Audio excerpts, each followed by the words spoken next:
Este es el segundo vídeo de los temas 9 y 10 sobre ecología. Vamos a hablar de las poblaciones y las comunidades, definiremos por fin ecosistema y luego cómo el flujo de materia y energía en los ecosistemas y los ciclos biogeoquímicos. Las poblaciones, como sabemos, una población es un conjunto de seres vivos que viven de una misma especie, que viven en un mismo lugar y pueden compartir material genético. ¿Qué ventajas tiene que los organismos se agrupen en poblaciones? Pues para protegerse, para buscar alimento, facilita el encuentro reproductivo, la migración en busca de terrenos mejores para la alimentación o el reparto de tareas dentro de la especie. Pero tiene desventajas, que es la competencia, ¿vale? Como son muchos individuos y hay pocos recursos, tienen que competir entre sí.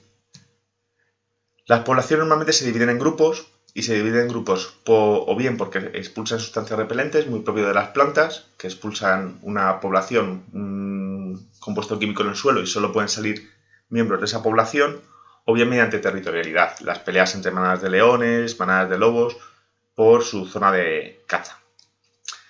Las poblaciones dan lugar a una serie de asociaciones intraespecíficas, relaciones entre individuos de la misma especie, que pueden ser de cooperación en la que todos ganan, por ejemplo las manadas, al ser tantos consiguen evitar a los depredadores y poder migrar a lo largo de la sabana en el caso de las cebras.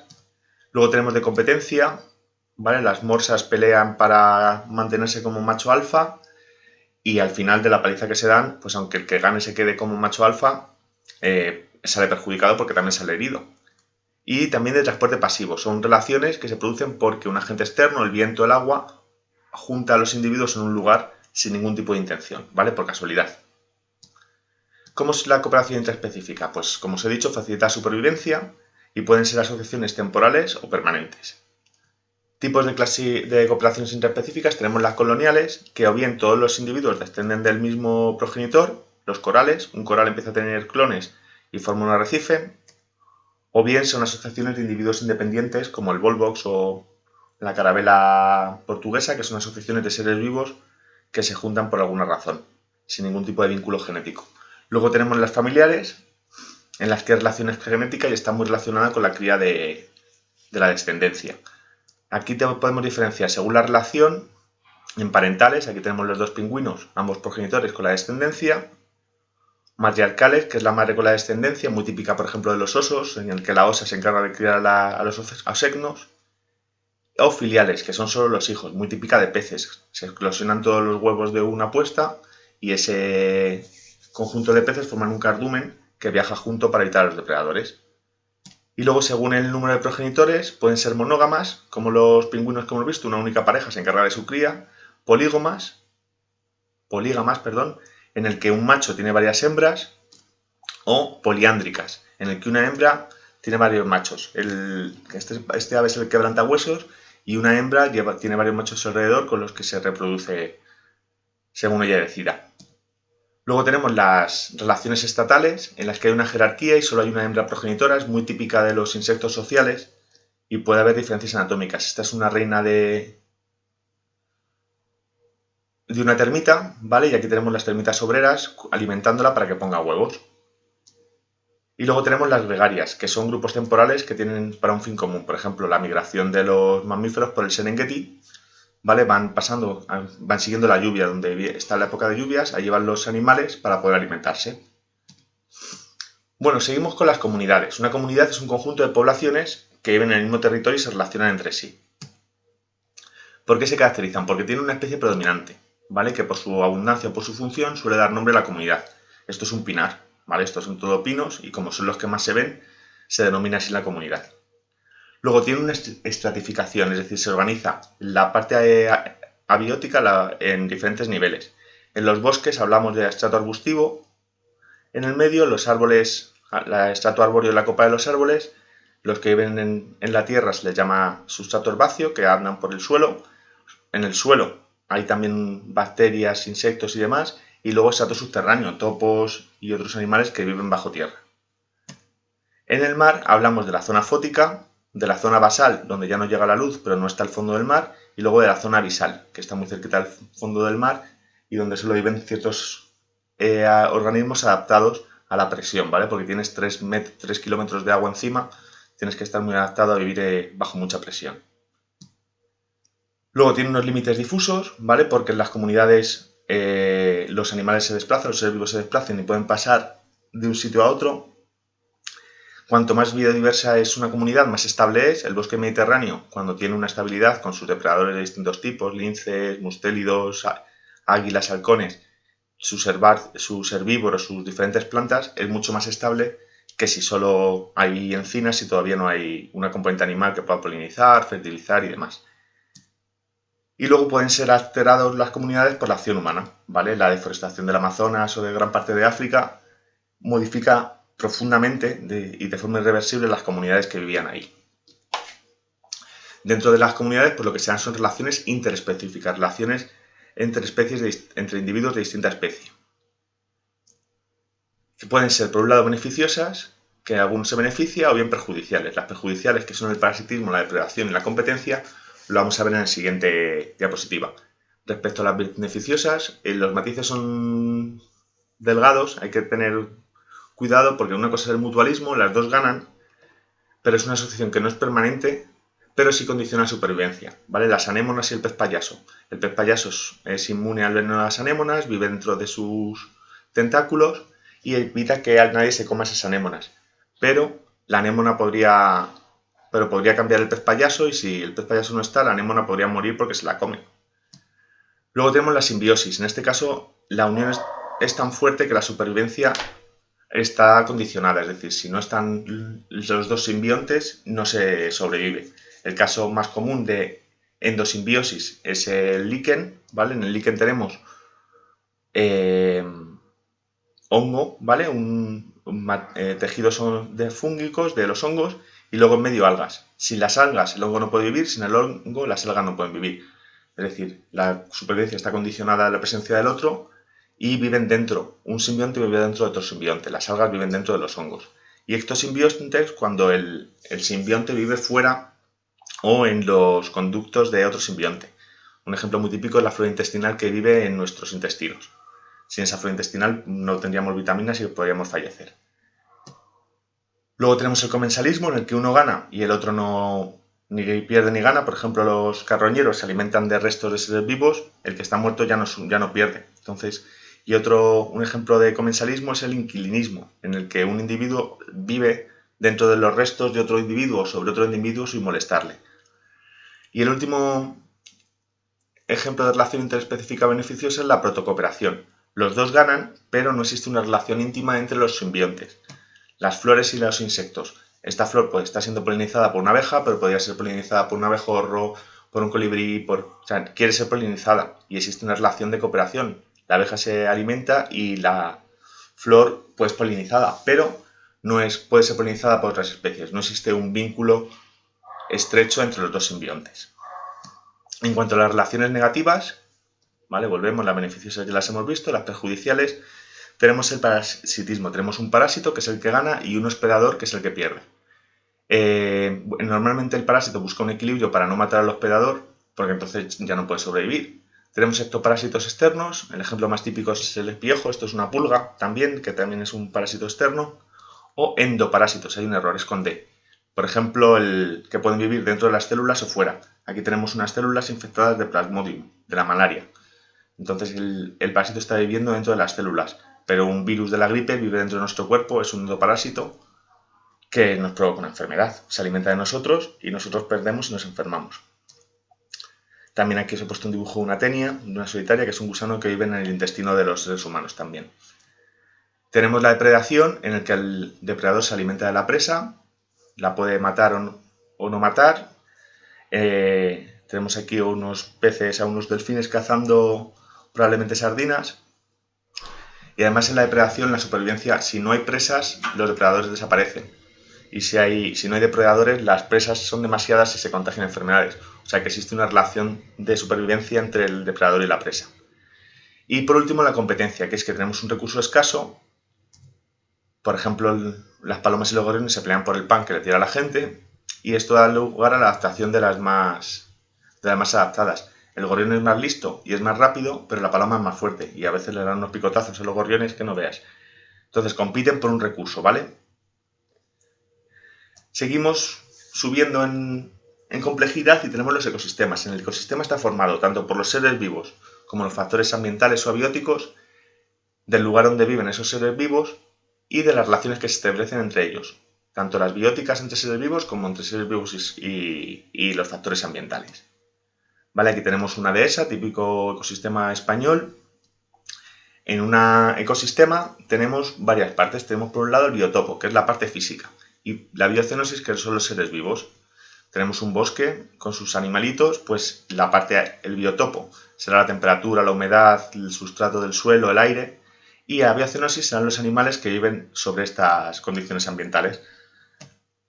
Luego tenemos el hábitat, que es el lugar donde vive una especie, ¿vale? En este dibujo tenemos un río, entonces tenemos distintos hábitats. Los peces tienen que vivir en el mar, las aves alternan entre la tierra, el aire, y algunas como el martín pescador también se pueden sumergir en el agua. Tenemos el carrizo donde viven insectos, tenemos un bosque donde seguramente haya más animales. Entonces el hábitat es dentro de un ecosistema, puede haber distintos hábitats, y el hábitat hace referencia a una especie. Esa especie, ¿qué necesita para vivir? ¿Dónde vive? Pues ese es su hábitat. Y luego tenemos el nicho ecológico, que es la función que cumple la especie en el ecosistema. Ojo, porque es más allá de si es herbívoro o carnívoro, ¿vale? Por ejemplo, un elefante es herbívoro, pero también sus heces alimentan a muchos insectos, es capaz de escarbar y sacar agua y modificar el terreno, es capaz de tirar árboles y modificar la estructura arbórea, o sea que cumplen muchas funciones dentro del ecosistema. Difícil de ver el nicho ecológico en general. Y luego tenemos otras zonas, que es el contacto entre ecosistemas, las zonas de transición, que pueden ser un borde muy claro, ¿vale? Aquí tenemos muy claro el oasis con el desierto, pero son zonas donde hay mucha diversidad, porque viven los seres vivos del desierto y los seres vivos del medio húmedo. Otro ejemplo muy claro es la Sierra de Madrid, cuando ya la zona que se cubre de nieve y que hace más frío no son capaces de subir los pinos, entonces tenemos un ecotono muy claro. Hay animales de alta montaña y animales de bosque, y en la zona, en el ecotono, en la transición, viven especies de los dos ecosistemas.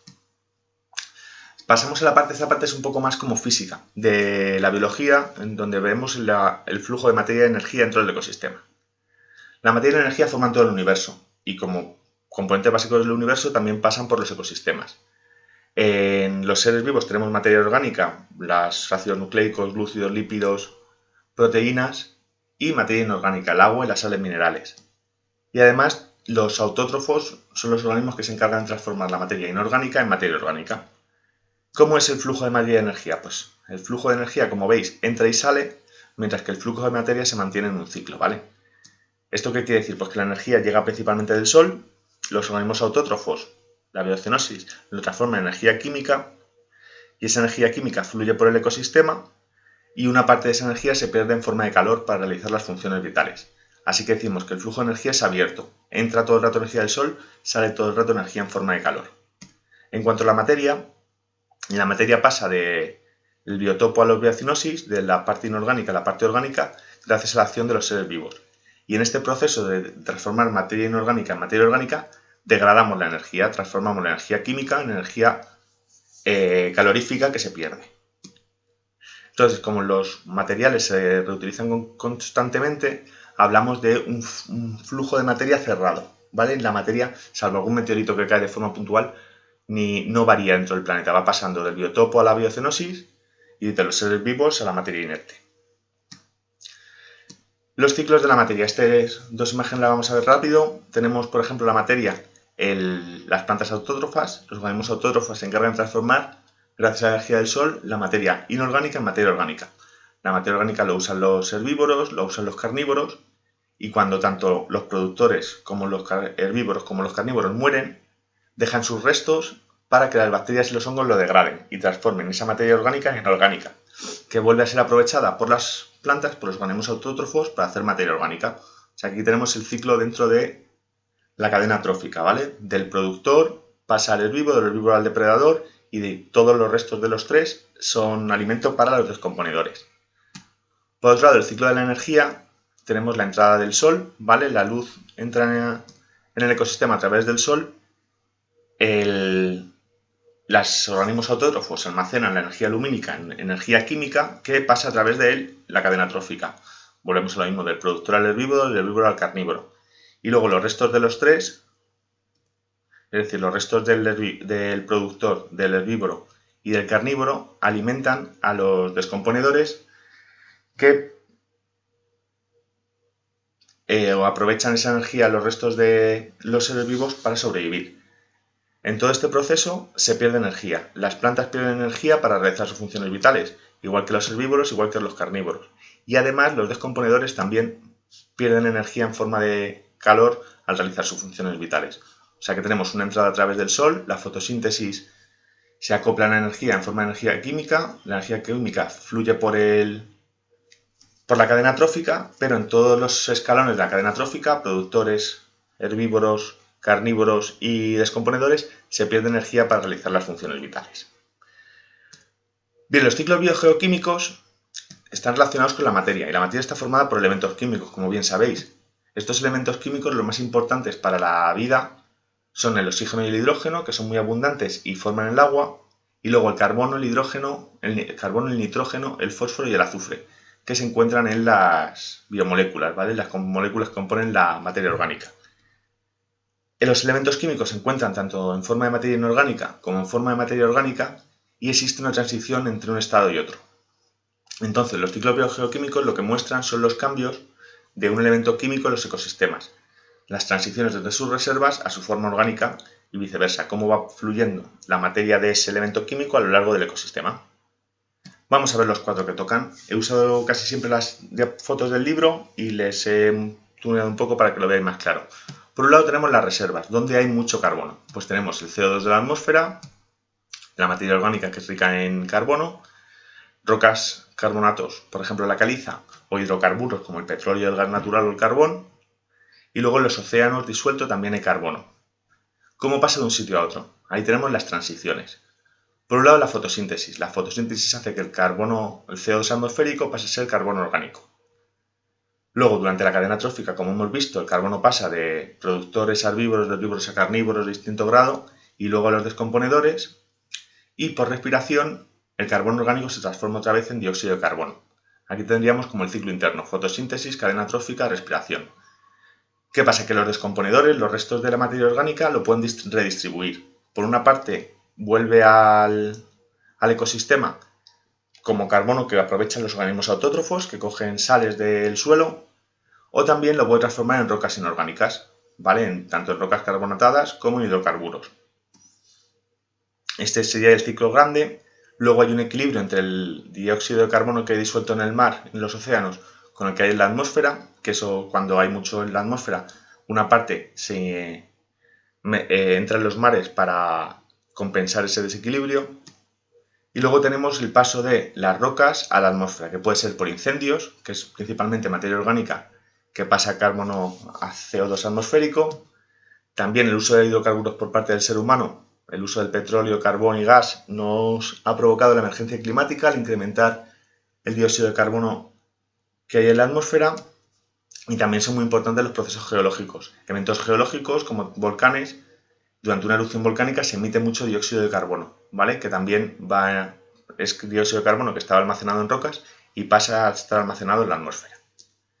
El ciclo del nitrógeno. El ciclo del nitrógeno también tiene sus zonas de reserva. El nitrógeno es el gas más abundante de la atmósfera y es su principal reserva. Luego los seres vivos también tenemos nitrógeno, como hemos visto, y en los suelos, porque en las rocas con nitrógeno hay pocas, en los suelos lo tenemos en forma de nitratos y en forma de amonio. Los cambios, ¿vale? Las plantas solo pueden asimilar, solo pueden incorporar nitratos a la materia orgánica. No pueden usar el amonio, ni el nitrito, ni ninguna otra forma del nitrógeno, solo los nitratos. Entonces, la forma de nitrato es muy importante. Una vez que las plantas, los organismos autótrofos, han asimilado el nitrato, ese pasa por la cadena trófica y se descompone. La descomposición de la materia trófica siempre da amonio, ¿vale? Las heces, los orines y los cadáveres de los seres vivos dan lugar a amonio. Ese amonio lo tienen que coger unas bacterias y transformar mediante un proceso que es nitrificación en nitratos. O sea que existe una vía para los restos de los seres vivos que se descomponen en forma de amonio, pasar a nitratos y así poder ser asimilados, ¿vale? Este sería el ciclo corto. Y luego el ciclo grande es que también el nitrato directamente por otras bacterias se puede desnitrificar y pasar a nitrógeno atmosférico. Y a su vez el nitrógeno atmosférico se puede fijar, ¿vale? Podemos pasar de nitrógeno atmosférico a nitratos o amonio, bien por las tormentas. El aparato eléctrico hace que al llover caigan gotitas poco concentradas de ácido nítrico, o bien por bacterias. Existen unas bacterias que transforman el nitrógeno atmosférico en amonio y otras bacterias que transforman el nitrógeno atmosférico en nitratos. Y luego la acción humana. También cogemos nitrógeno de la atmósfera para hacer amoníaco y otros productos químicos que también vamos a ver que influyen en el equilibrio del ciclo del nitrógeno. Entonces tenemos el ciclo pequeño, de los nitratos del suelo las plantas lo asimilan, pasa por la cadena trófica al descomponerse, da lugar al amonio que se nitrifica gracias a las bacterias que hacen nitrato, y esto sería un ciclo corto, y luego el ciclo grande que incluye el nitrógeno atmosférico. ¿Por qué? Porque hay unas bacterias desnitrificantes que transforman los nitratos en nitrógeno atmosférico, y este nitrógeno atmosférico puede volver al suelo o bien por las tormentas, por bacterias o por la acción humana. Nos quedan dos, el ciclo del fósforo. El fósforo es relativamente escaso, entonces reservas tenemos en la materia orgánica, tanto en la oceánica como en la terrestre, y fosfatos en el suelo y rocas fosfatadas. Las transiciones son similares. Tenemos una parte en la que las plantas solo pueden aprovechar el fósforo en forma de fosfato, y esta es la forma en la que asimilan esta sal dentro de la materia orgánica y pasa por la cadena trófica. Volvemos de los productores, herbívoros, carnívoros, tal. Los restos de todos también son descompuestos, y dentro de la descomposición puede ocurrir dos cosas.